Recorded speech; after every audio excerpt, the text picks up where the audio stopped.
Stand, we'll go ahead and raise our hands. We'll go ahead and we'll open in prayer. Great and merciful loving Father, whose holy and righteous name is Yahweh, Father, this is your servant Colin Pry Hawkins, Father, along with all the men attending this class this evening, and do ask permission, Father, to come before you under the headship of our pastor and overseer, the great Khan Yisrayl Hawkins, and by and through the authority of your Son, Yahshua Messiah. And Father Yahweh, we do come before you on this great Sabbath day, Father Yahweh, praising you, Father Yahweh, and thanking you for calling us out of this sin-sick world, Father Yahweh, and giving us this opportunity, Father Yahweh, to learn of your laws and to qualify for a position in your great kingdom. We pray that you would be with our brothers and sisters, Father Yahweh, wherever they may be, and scattered throughout this world, Father. May you strengthen us all and help us, Father Yahweh, in our efforts to overcome, Father, so that we can be counted worthy to serve you and your people forever. We do love you, Father Yahweh, do praise you and thank you and give you all glory, honor, and praise. And we do ask all these blessings, Father, in the name of your Son, Yahshua Messiah. Hallelujah, Yahweh. Praise Yahweh. Everybody, please go ahead and be seated.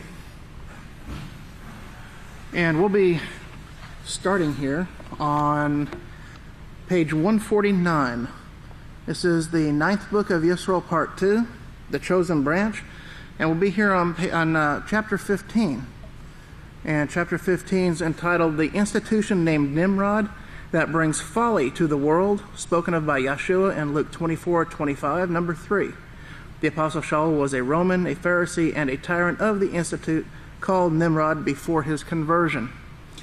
And there's kind of interesting here in the title here. There's a lot to be said here in the title. And notice here it says the institution named Nimrod. Well, we're going to learn a little bit tonight of what this institution is, named Nimrod. But we can see here that it brings folly. We see this institution named Nimrod brings folly. So I looked up the word folly, and the word folly actually means foolishness, or a foolish action or idea. Okay, this institution named Nimrod brings forth foolishness or a foolish action or idea.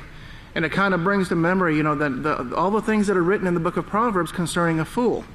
And the one thing here that really stuck out in my mind with that is Proverbs chapter 1, verse 7, where we're told that only fools, and the fools are those who are morally perverse, turning from what is right.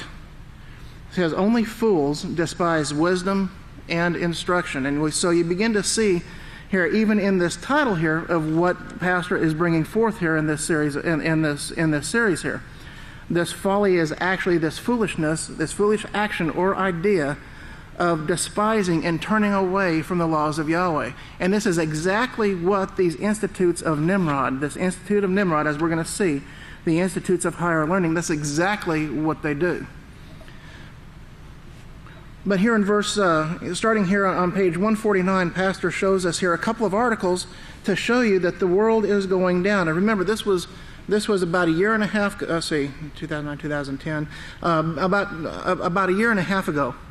Pastor, he showed here these couple of articles here, and this article shows that there is a huge surge in autism, and he shows that the United States preterm birth rates continue to rise. And notice they call it preterm. If you think about a baby takes what? Takes 9 months, 9 full months to fully develop. Well, we're seeing a raise now, the number of preterm, in other words, those babies that did not grow completely for 9 months. We're seeing these on the rise. And this can bring, these can bring all types of problems, because, there's a reason Yahweh has a baby growing for 9 full months. And it's because the baby is growing, it's developing the systems, the immune system is being developed.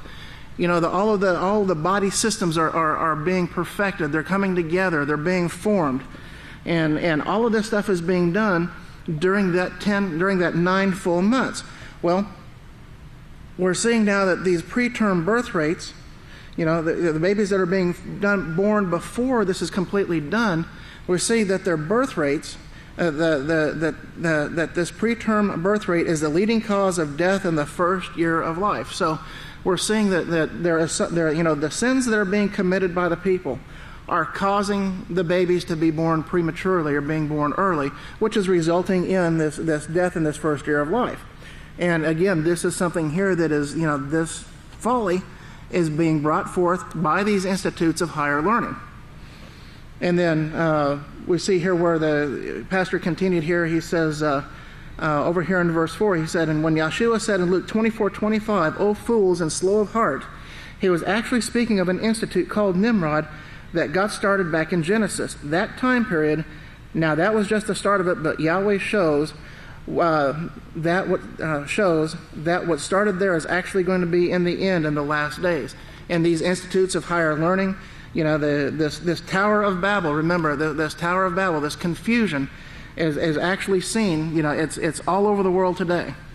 And you see it in all of the institutes of higher learning. Now remember, that doesn't just talk about, your universities and things like that, but it also talks about your primary schools, your grade schools, your middle schools, your high schools.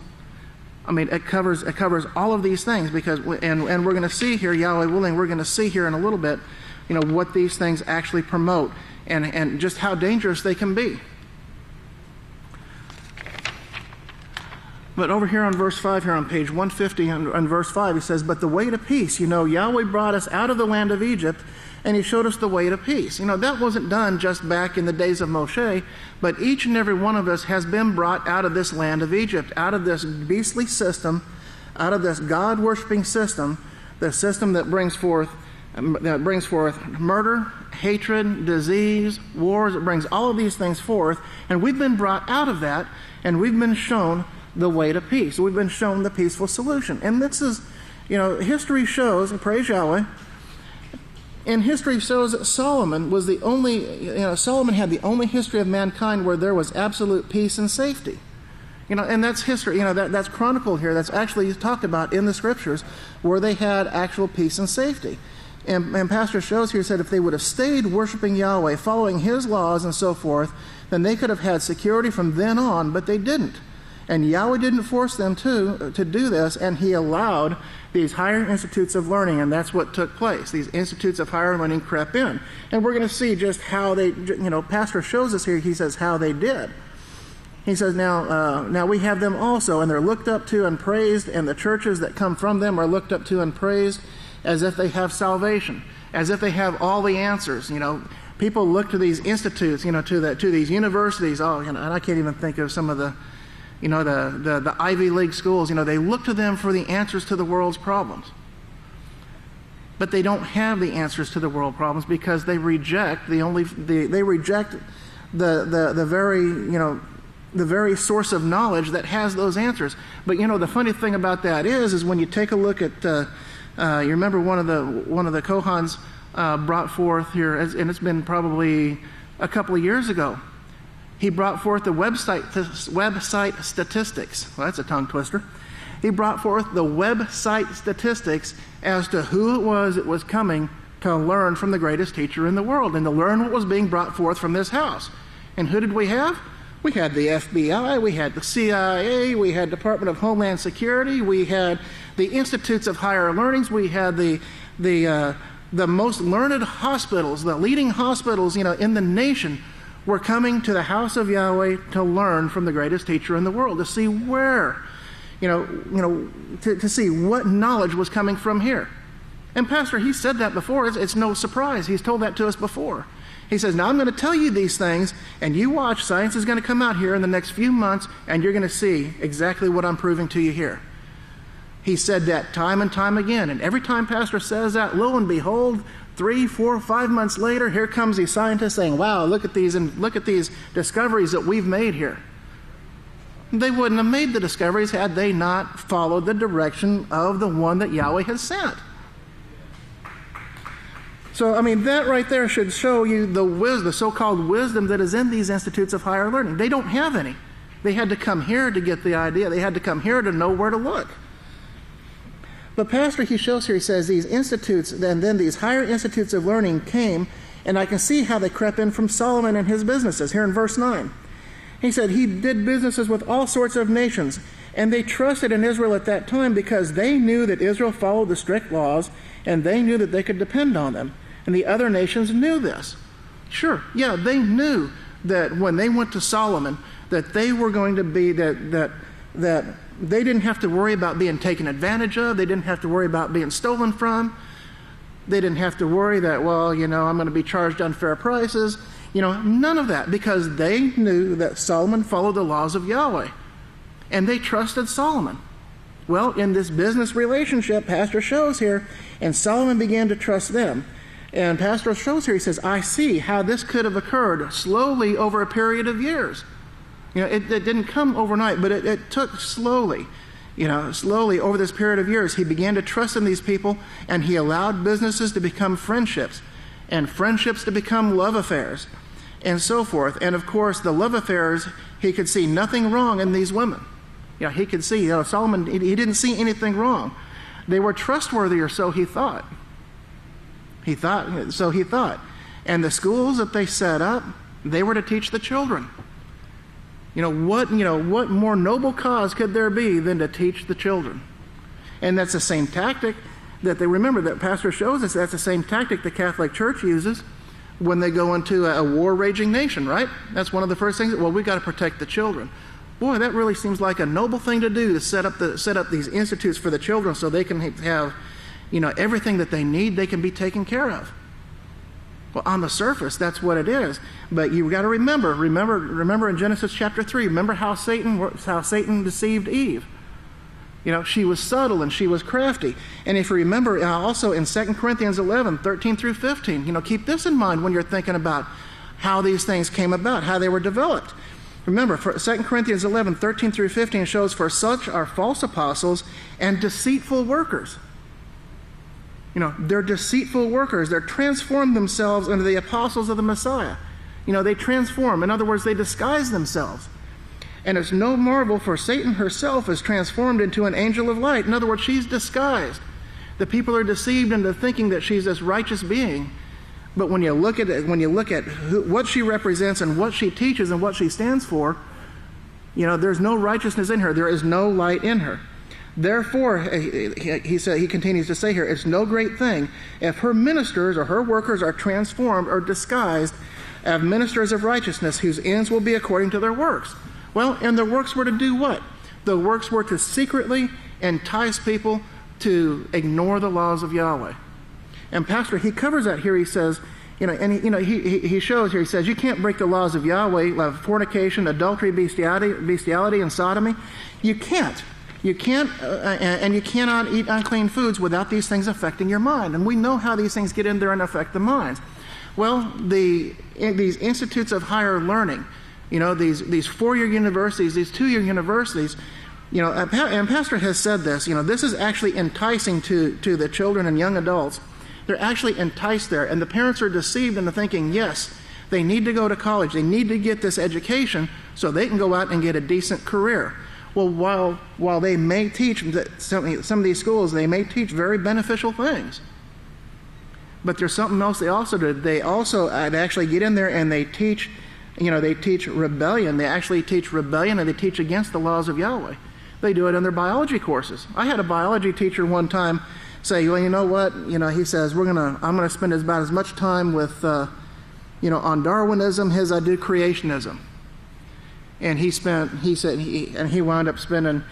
creationism was bang, there it was, and it happened, is what he said. And that's all I'm going to cover on that.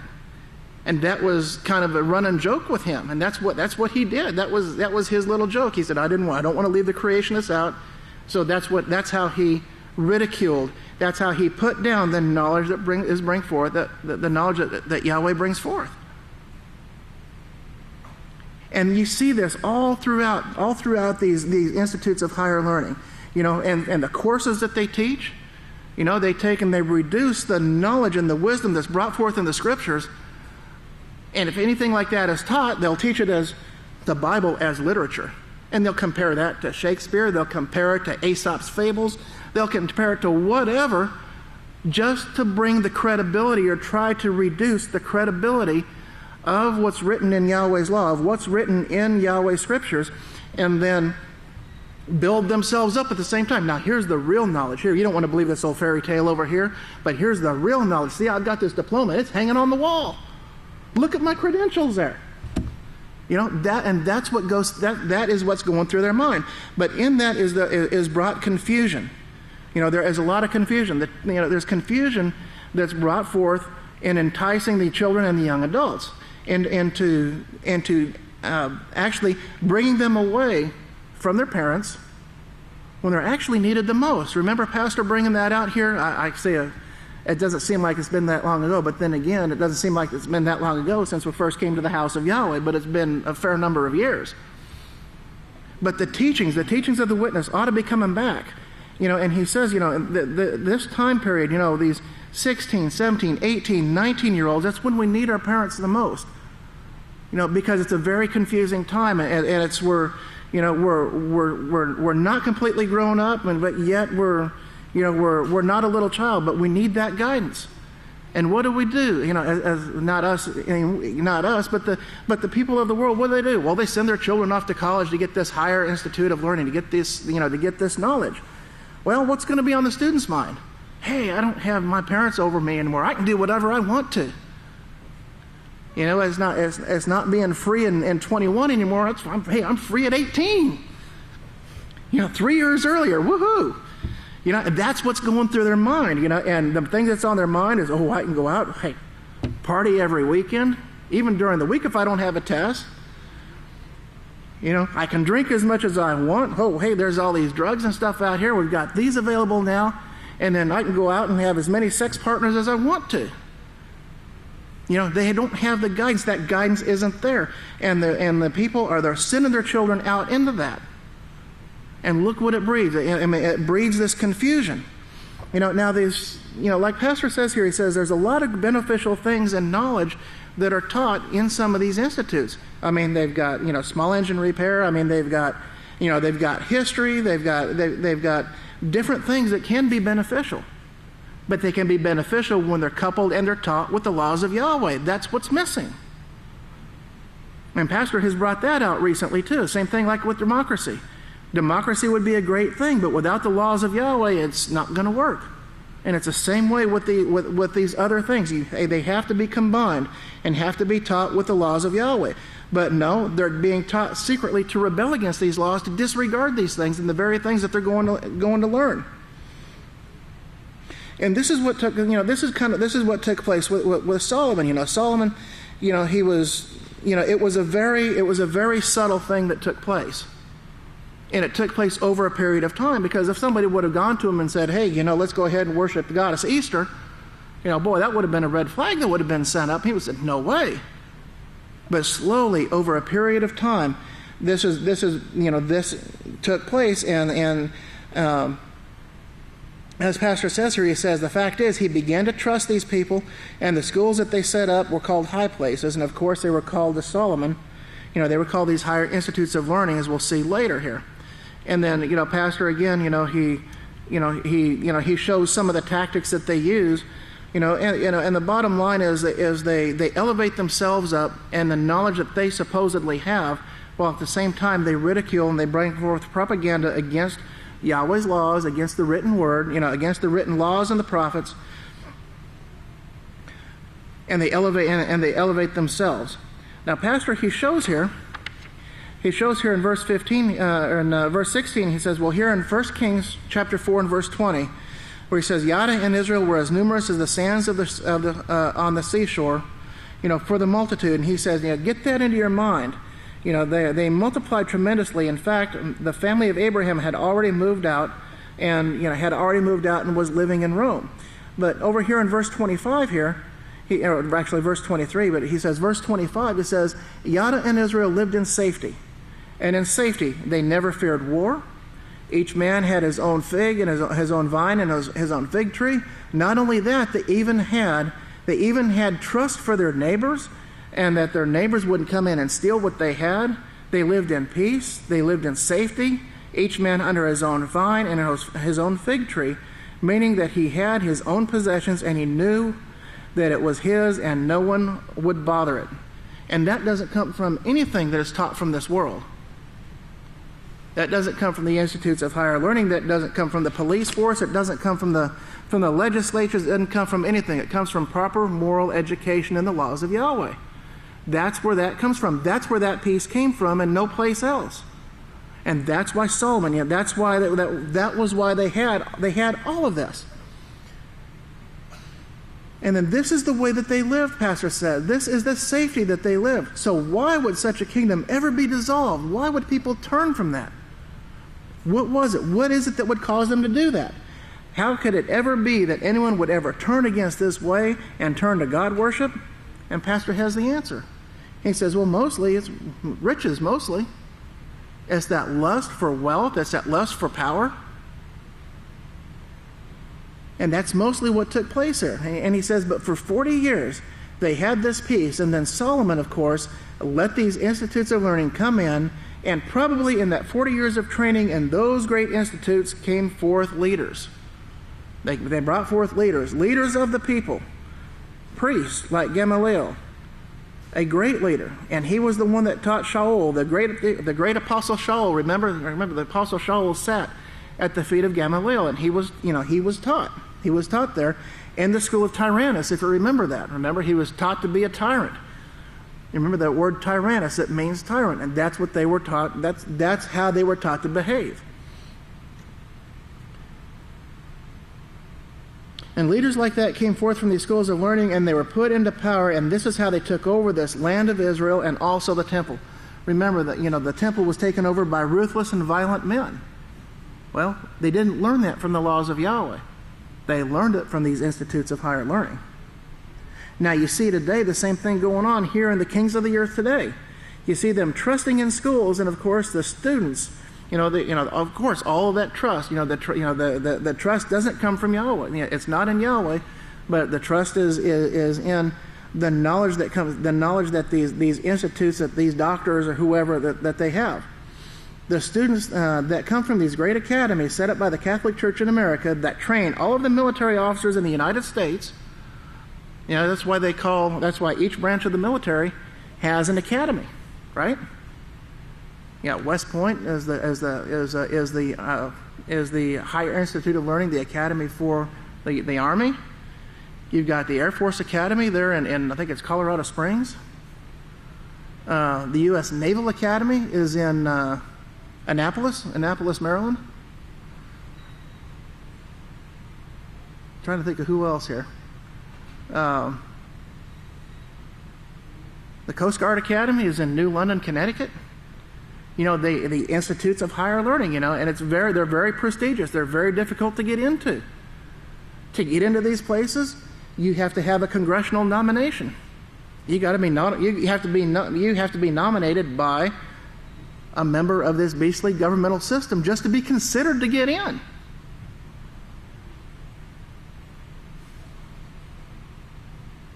And in some cases, in some instances, they have to have to seek a presidential nomination. So the commander-in-chief, the president, has to actually do the nomination to get you in. But now you see today the same things going on in the kings of the earth. And these academies, they train all the military officers of the United States, and they're the ones that make president. You look at the presidents, at your congressmen, your politicians that come. Where do they come from? Look at the institutes and where they come from.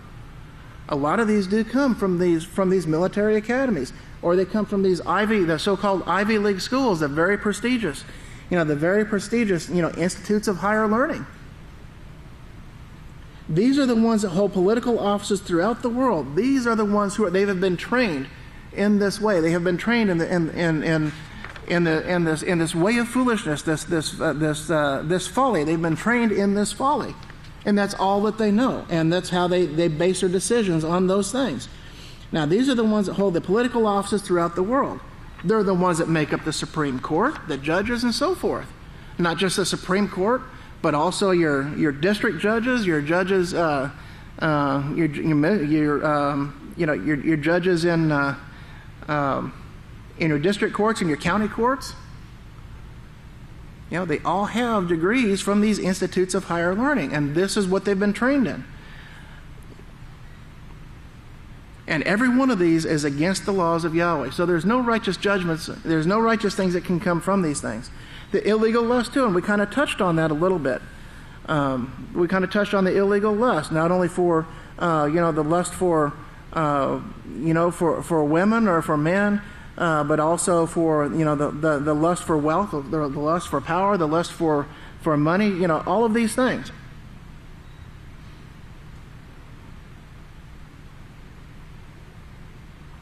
He says the citizens started rebelling against these heavy taxes, and that's what they do to counteract the overspending. They started taxing their citizens, and this actually started wars and starts fighting. And this actually took place everywhere except in Abelin, where the work went on. And Pastor reiterates this work here. He reiterates the work. He says, but this was not getting into these institutes of higher learning, and he's talking about here the laws of Yahweh. The laws of Yahweh, you're not going to get the institutes of higher learning to teach these laws of Yahweh. They're just not going to. But the people in Abelin, they stuck with the laws and with the guidance of Yahweh. They didn't go near these institutes of higher learning. They didn't allow anyone other than the one that was ordained to teach them. They didn't seek anybody other than their head to teach them. Remember, that's what got Eve in trouble. But they stayed with Abelin. They stayed with the law and with the prophets. Solomon had peace for these 40 years. Now, the people that went to these institutes, these schools of higher learning, they didn't go there to learn Yahweh's laws. They learned, again, about these career fields, about learning how to make money, learning how to fit in. Wherever the beastly system wanted them to fit in, that's where they went. Some of them went in to learn how to be doctors or lawyers or things like that. And of course, the laws that they learned were the laws of the land, not the laws of Yahweh. But the laws of Yahweh, remember, are going to be the ones that are going to stand. The laws of Yahweh are going to be the one to stand. And anybody who follows, who goes to follow after these laws of Yahweh, is looked at. Remember, we're looked at as fools for believing in what the Scriptures write and believing in what the Scriptures teach.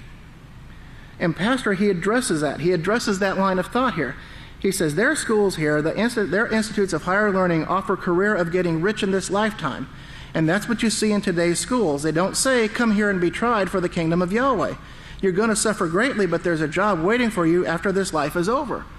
No, they want it like a popular fast food chain. They want it their way, and they want it now.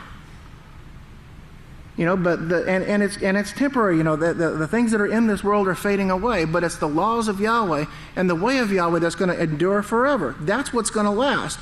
And this is what we've been called in to do. We've been called here we are told to come here and be tried for the kingdom, and that we're going to suffer greatly, but there is a job waiting for us after this life is over.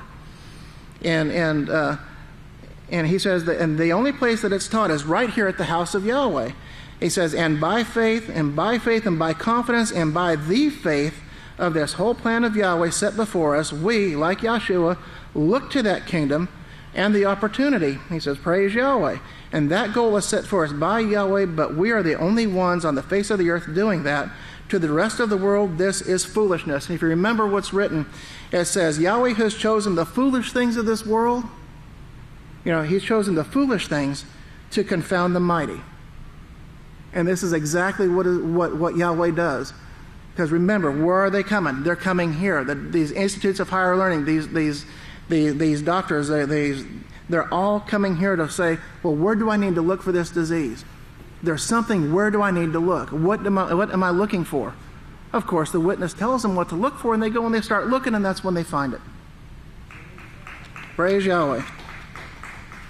But you see here that our father Abraham, who believed Yahweh in Genesis 15:1, now remember, after these things, the word of Yahweh came to Abram in a vision saying, fear not, Abram, I am your shield, which means that you're going to need protection. Yahweh promises protection to this house. He says that this work, this last day's work, this candle, this last lamp will not be put out, but it is going to be the finishing work that Yahshua started. And it is going to usher in the kingdom of Yahweh, and we have the opportunity to qualify to be a part of that. And that's why we're here, which means you're going to need protection. Fear not, Abraham, I'm your shield, which means you're going to need protection. But I'll protect you. If Yahweh wasn't protecting us right now, we'd be history. We'd be gone. We wouldn't be here. Which means you're going to need protection, but I'll protect you, and your reward shall be very great. He says, although he didn't see or he never did receive it while he was on this earth, never did he receive this reward. And he said, I don't even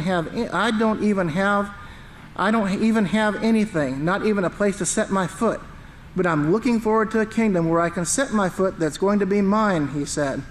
And I know to all of the Greeks, to all of the people, that this is foolishness to all the deceived world. and all the Gentiles, that's foolishness. But to pastor, and it should be to us, it should be the most precious gift that a person could ever be promised, and he's promised it to us. Each and every one of us here, we have this promise.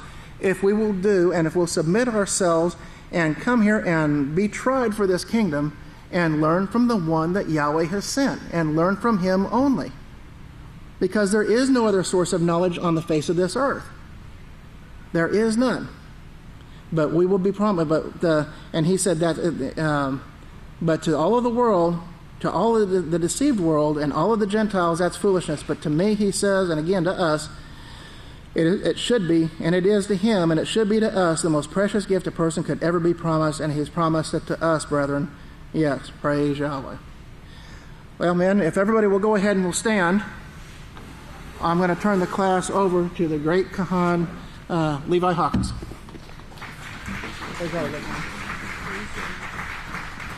Shalom, everyone.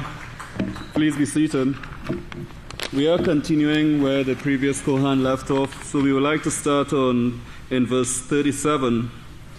And remember everything that you were saying about these institutes of higher learning and the folly that is being brought forward, and what this folly or this foolishness leads to. Now, in verse 37, we are looking at Genesis chapter 15, verse 5, and he said, he took him outside and said, Look up at the heavens, and count the stars, if indeed you can count them. And he said to him, So shall these become the possession of your seed. You get this? This whole thing, look up at the heavens, that's what Yahweh has promised you. Of course, when you look into the heavens today and you see the stars, many of these stars are galaxies that you're looking at. I mean, it's a huge amount of stars that you're looking at. It may appear as a single star from the distance that we are at, but it's a huge quantity that is being pointed out, that is being highlighted, that is promised. Now you say, well, I would rather get something now. Now this is talking about what Yahweh offers as opposed to what the world offers. And further on, you're going to see that part of the meaning of this word folly is unbelief. Because that's one of the reasons why many don't really stick in the house of Yahweh, because they want to get something now, as opposed to what Yeshua said in Matthew chapter 24, verse 14, that the promises is offered to the ones who endure until the end. So it's not something that you could cash in on right now. That was never promised to any of us. We have to endure until the end in order to receive this. So, well, I'd rather get it now. It's going to be a short life. That's what Pastor said. Now you know you're going to die. He says, now you know you are going to die. Even a fool knows he's going to die, and you're a bunch above foolishness right now. You know you have but a short time. So he's speaking to us directly in the house of Yahweh here today, that we know that we have a short time. We know, as the great Kohan said, we are called to the house of Yahweh for a purpose. We are being tested and tried for a place in the kingdom of Yahweh. And this is something that we have to hold in front of our eyes, or in front of ourselves daily, because what the world offers is that folly, that foolishness that leads to nothing but, hear what Pastor Rice says, the world promises nothing but sin and death, and the scripture promises eternal death if we don't accept Yahweh's way. Well, this is what all the worldly knowledge leads to. It leads to nothing but sin and death. If you think about it, all the greatest things that mankind has applied, their mind and their expertise and their knowledge and their know-how, has led to increasing sophistication of weapons of warfare. It has led to nothing but death and destruction. But I'd like to show something here if I can. Now this is, let's see if I could get it properly here.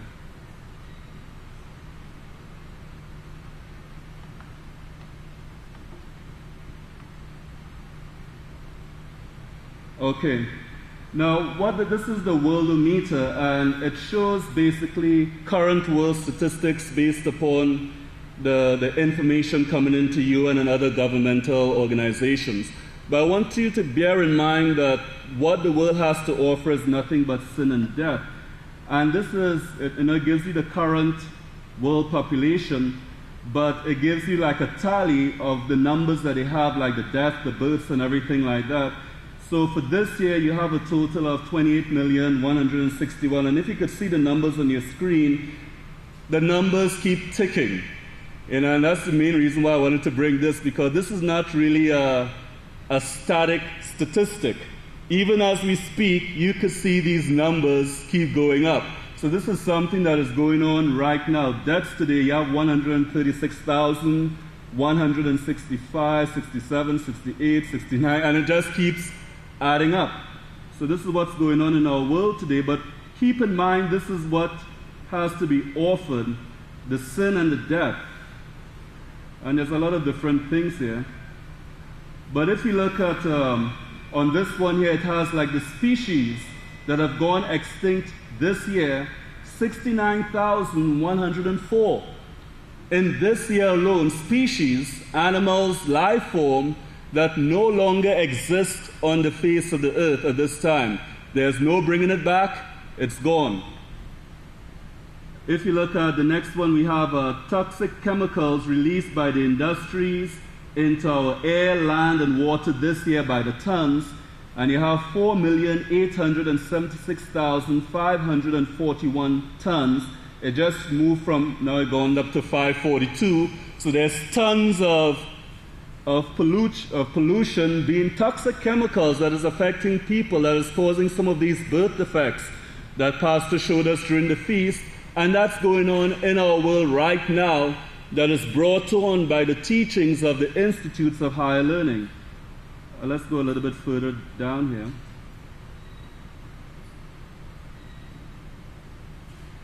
Now we have undernourished people in the world right now, and you have 919,981,338, and that's kind of fluctuating. It just went down to 337, so someone probably just ate something.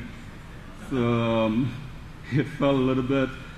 You have overweight people, and you have in the world right now, and look at it, you have undernourished people, which is almost 1 billion people.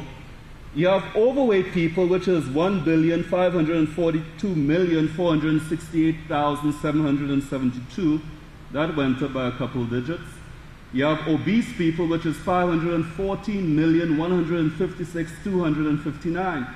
So you could see that there's a huge imbalance in the world where you have approximately 2 billion people that are overweight and obese, and you have approximately 1 billion people that are undernourished. Then you have 25,000 people who died of hunger today. If I can move this up a little bit more. Then you have money spent due to obesity-related diseases, 390 million, and you can see that number just clicking along very rapidly. Then you have money spent on weight loss programs in the US. You have 155 million. So where you have people who are undernourished, you have people who are, who are not having enough to eat. Let's see if I could get a little bit more here. You have deaths from water-related diseases this year. Or up to this point, you have 896,789. Then you have 862 million people who have no access to safe drinking water.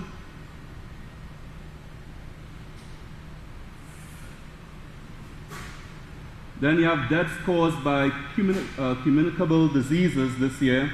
You have 6,664,430.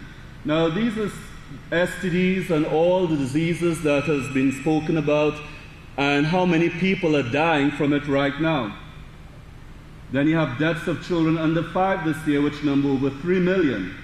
You have abortions this year. You have 20,919,902, 3, 4, 5, 6, So these are children that are being murdered right now, and as you can see, it's going on even as we speak. There's no stop to the effects of the sins and the curses that are going on in the world at this moment. And I'll probably click back on this abortion link a little bit. HIV/AIDS infected people, 33,614,721. Deaths caused by HIV/AIDS this year, 837,172. Deaths caused by cancer this year. Now this is up to this day. So this is up-to-date figures based upon the information they have collected. So deaths caused by cancer, 4,089,759. Deaths caused by malaria, 488,447. Cigarettes smoked today, 12,442,000, and the numbers keep advancing rapidly. You really can't keep up with how many cigarettes is being smoked. But going back to abortions, talking about abortions this year, and then it breaks it down into basically how much you have on a daily basis. And it says, according to the World Health Organization, every year in the world, an estimated 40 to 50 million women faced with an unplanned pregnancy decide to have an abortion. This corresponds to approximately 125,000 abortions per day.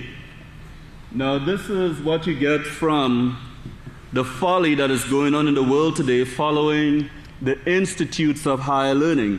Furthermore, in this article, it says that in the USA, where nearly half of pregnancies are unintended, half of the pregnancies are unintended, and 4 in 10 of these are terminated by abortion. There are over 3,000 abortions per day. 22% of all pregnancies in the US, in the USA, end in abortion. 22%. So this is what is going on in the world today, and this is what Pastor is saying when he says the world promises nothing but sin and death. That's what you see going on in the world today. Nothing but sin and death. Death on a rapid basis. And the scriptures promises eternal death if you don't accept Yahweh's way. And that's to us. If we don't accept Yahweh's way, if we don't practice Yahweh's laws, that's what we are promised. To all of those who will not accept this calling that he has called you into, it will be eternal death. And the people who are coaxing you to sin may later get their reward, which is not offered at this time, but yours is offered at this time. And this is the key point, brethren. Our reward is offered at this time. This is our opportunity to be a part of the eternal kingdom of Yahweh. So if they turn you away, speaking of the ones who are outside of the house of Yahweh, and it doesn't really matter what means that they use, whether it's the television, whether it's the movies, whether it's the magazines, the internet. If they turn you away, they could knock you out of your reward and get eternal life later. Isn't that ironic? But it's true. You better get it. This is the only opportunity you have to prove yourself to Yahweh, that you will be righteous and rule as he rules. That's what the name Yisrayl means. Now he named me that. Yahweh himself says he named me that. So you know from the name Yahweh gave me that I am going to do that. You should know it. That's prophecy. You can do the same thing, brethren. So each of us have the opportunity to rule as Yahweh rules. That's the promise that has been made to us. Each of us can do it. You can do the same thing if you just listen to the laws I read you and catch hold of this promise and endure until the end, like the sign says. So it comes back down to believing. Believing into everything that the prophets have spoken about, as Yeshua said in Luke chapter 24, verse 25, where he was rebuking them for being fools and not believing these things. But we have an opportunity to be different, to believe everything that the prophets have spoken. So he said, See if you can count these heavens, because all of this is yours, every bit of it that you see. Well, that was Abraham, and Abraham believed Yahweh, it says. He believed.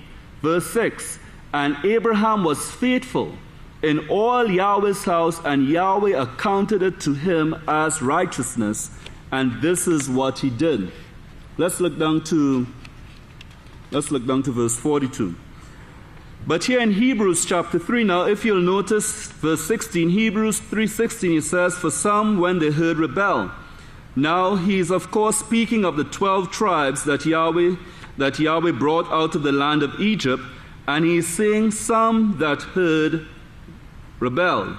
Well, there were actually many that rebelled, and they were allowed to die off in the wilderness.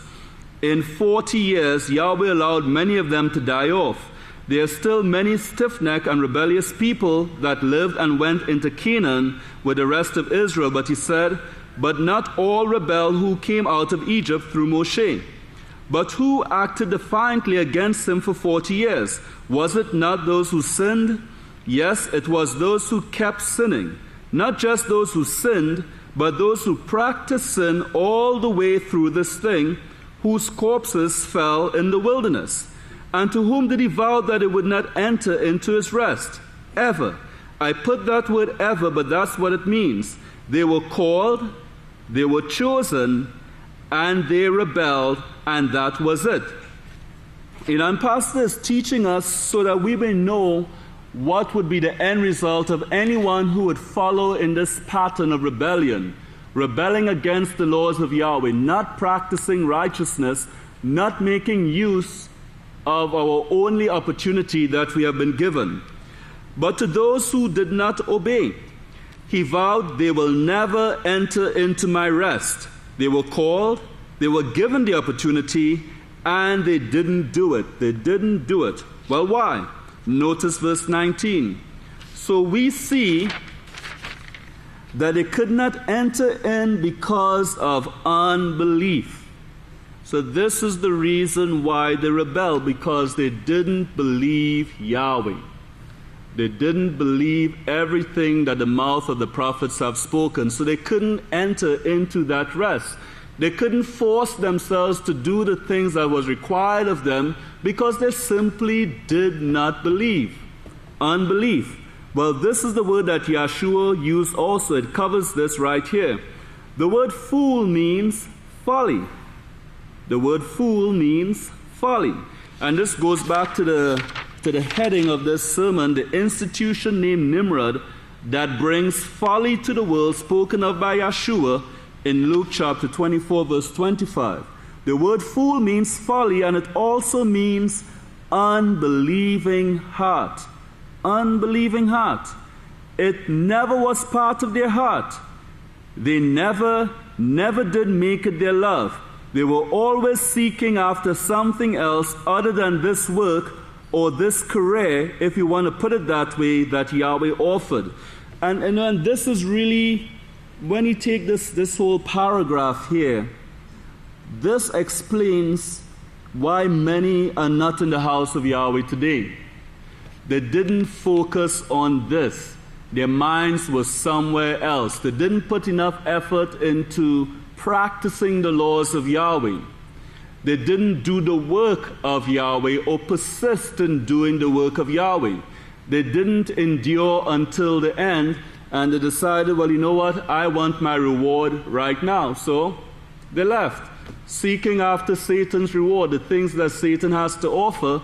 But the things that Satan has to offer leads to death. That's what it leads to. It leads to nothing but death. Let's continue on to verse 51. And here we will look at the Sabbath. But starting off in verse 2, and this is Hebrews chapter 4, verse 2. For this message was preached to us as well as to them, but the word, these lessons that were taught to them, these lessons which are being taught to us right now, which they heard did not benefit them, because they did not share in the faith of those who obeyed. So this belief leads to obedience. Belief leads to obedience. Unbelief leads to disobedience. Meaning that you wouldn't do the things that you ought to do because you simply don't believe. And it's really a clear connection that Pastor is making right here. Pastor says, when you start to obey, as Isaiah 58, we read it yesterday, when you call the Sabbath a delight, that means you start to obey it, and you look forward to this becoming a delight in your own heart, in your own mind, because that's what makes you determined you are going to make it. I'm going to make this my delight. And that's how, when prep day comes along, you should have like a joyous feeling knowing that you're going to be entering into the Sabbath. It should give you like a lift, knowing that at last this is the prep day, and tomorrow I'm going to enter into Yahweh's rest. Now, if you don't get that lift, it means that your mind is not entirely on the plan of Yahweh and the whole purpose of our lives in the house of Yahweh in these last days. Our lives revolve around the house of Yahweh. The house of Yahweh, the laws of Yahweh, should be the center of our lives. Not something on the side that when the Sabbath comes, you pull into the center, and when the Sabbath leaves, you push off to the side once again. That's not the way it works, brothers. The house of Yahweh has to be the center of our lives, because as we look forward to the prophecies being fulfilled, it's going to become more and more obvious that the only thing that really matters is the house of Yahweh and what we are being taught and learning in the house of Yahweh. It's really going to become that evident, and it's going to be that clear, but we have to believe it now. We have to believe it right now, because that's the way Yahweh is judging us. He's judging to see who believes this right now, and He's judging by our works, He's judging by our actions, and He's judging us also by our words. But remember one thing that Pastor said, our actions get to Yahweh a lot faster than our words. Always keep that in mind. So continue reading here. Back to verse 51, but let's look at verse 52. He said, we read it yesterday concerning the Sabbath. Look down to verse 52. It's like I was telling our workers, let's plan on making this feast the very best. Let's plan on making it a blessing to everybody around us. Keep in mind that the Sabbath is also a feast day. Now, I know the first thing that's gonna arise is we're going to have trouble. And of course, your attitudes are going to change a little, but grab hold of them and correct them and put them back in order and start talking kind again to one another. And remember what we promised each other to begin with. We are going to be a blessing to one another. And this is what we have to do. We have to be a blessing to each other. And yes, we all are busy in many aspects of the work of Yahweh. We all lead busy lives, and many times when the feast time comes around, there's a lot of pressure that is on us to get things done in readiness to serve others. And sometimes that causes a little bit of a friction, because you may want to get something done and you're trying and you're pushing and you have others that are working with you, and you want everyone to pull and push the same way that you're pulling and pushing, and they may not be doing it in the same fashion. So the attitudes start changing a little bit, or the tempers start getting a little bit short. But Pastor is saying here, he says, but grab a hold of them, correct them, put them back in order, and start talking kind again to one another. So this is something that we always have to remember. And in verse 52 again, he says, we are going to be a blessing to everyone around us by taking our place in the work. Yeah, that's what it is. Learning to be a servant as Yeshua showed you. And this is the essence of the kingdom. We have come a long way in the house of Yahweh. And I'm thinking about all the things that we have learned in the house of Yahweh, all the years that we have been taught, the promises that we have been shown, coming out of this world, protecting ourselves from the things that are in the world. And then coming down to the very last part of it, Pastor started teaching us about the Sabbath and what the Sabbath really means. And our whole purpose and focus in the House of Yahweh today is to learn to serve others. That's the whole thing about that's the whole essence of the work of Yahweh, is becoming a servant to someone else, attending to the needs of someone else, and being prepared and ready to do so. So when we get all of our work done on the preparation day, if that's possible, I don't think it's really possible to do all of your work on the preparation day, but when you get the vast majority of it done to where you're satisfied that now you could enter into the rest of Yahweh, this whole day that is approaching is dedicated to the service of Yahweh and Yahweh's people. That's what it's all about, serving each other. And sometimes you may think, all week I was busy working, and I was working long hours and etc. And the Sabbath comes, so I want a little bit of time for myself. No. The Sabbath is not time for yourself in the sense of trying to find time for yourself. It's time to serve someone else. That's what the Sabbath is all about. And yes, when you serve and you extend yourself on behalf of serving others, at the end of the Sabbath, you know what? You're exhausted. It turns out to be the most exhausting day of the week, but it's also the most satisfying day of the week at the end of that exhaustion. And you look forward to doing it all over again. Now get that in mind, because this is the rest that Yahweh promises. Now, it's not an exhaustion that Yahweh is promising. It's more than that. But it's getting into serving others. And if you can't do it now, Yahweh knows that you're not going to be really able to do it for all eternity. Because that is the kingdom of Yahweh. That's what Yahweh promises. Yahweh is preparing us to serve others. That's the work of Yahweh. Believing into the one whom Yahweh has sent, of course, but that's what the one whom Yahweh has sent is teaching us right now. Get ready to serve others. And even recently he said, start planning right now for the Feast of Tabernacles. Start getting ready right now. And I know we think, that's months away. Believe you, brothers, that time is going to slip away. We're already into July. Pretty soon it's going to be August. Then September. You're going to wonder, where did all these months go?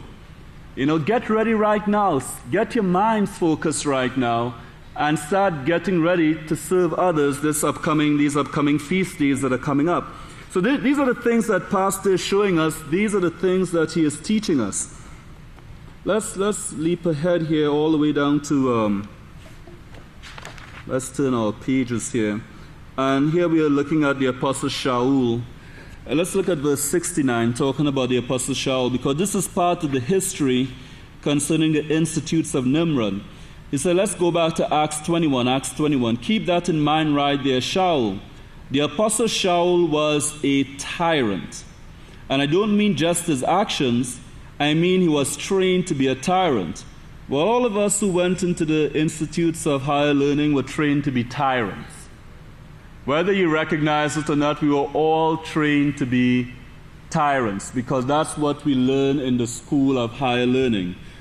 To look out for yourself, dog eat dog, I'm number one, no one is better than me. Step on whoever you need to step on to get to the top. I'll just take care of mine and my own. This is the attitude that permeates the institutes of higher learning. Trained to be a tyrant. He was trained to bring forth a certain way that was taught to him. He was trained to kill. He was trained that everyone who didn't follow this way were heretics. And that's what you see today.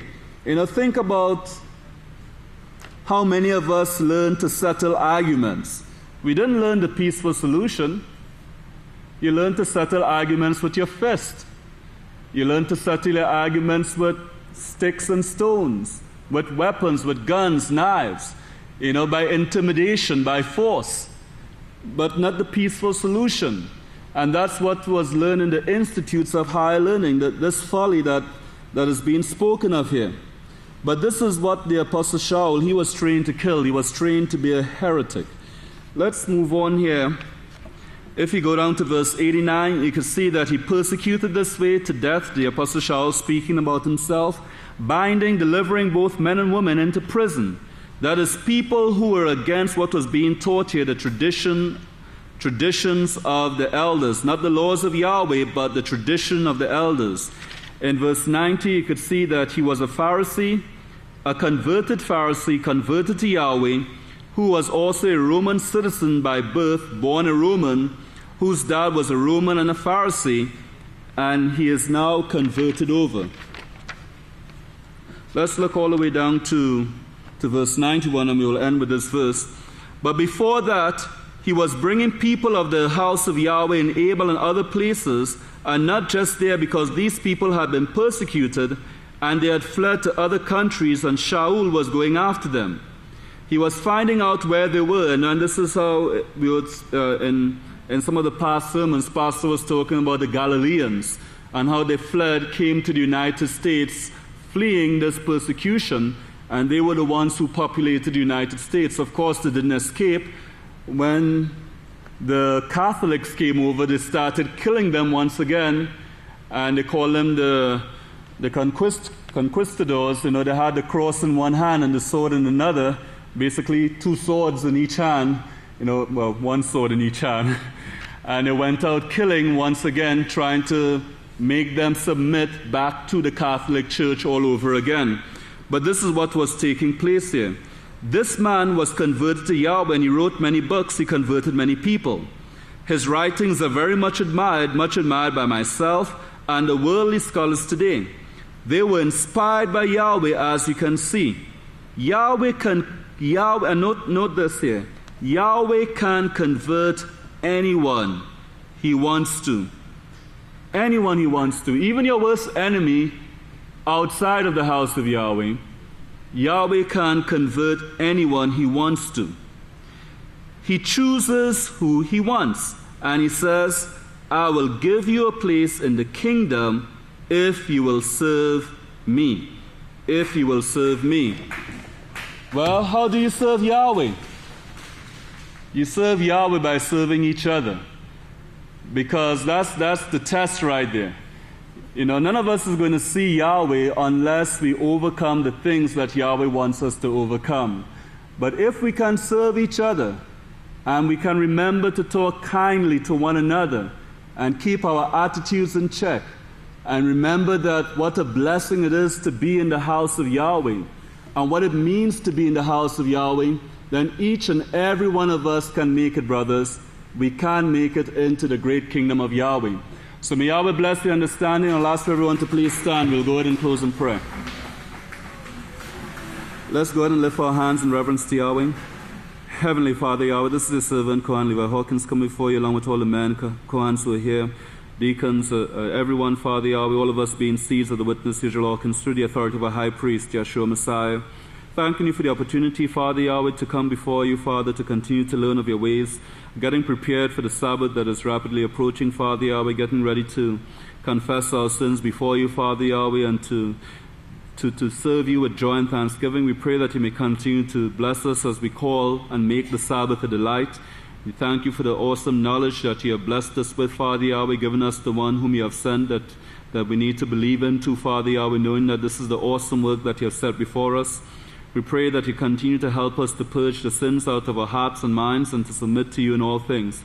We do thank you for all the blessings. We pray, Father Yahweh, that none be discouraged in any way, Father, that they hold fast to the promises that has been shown to us, Father Yahweh. And we pray that we may continue to believe into everything that you have given to us. We do thank you for all the blessings. These things we ask of you in Yeshua's name we do pray. Hallelujah, Yahweh. Praise Yahweh.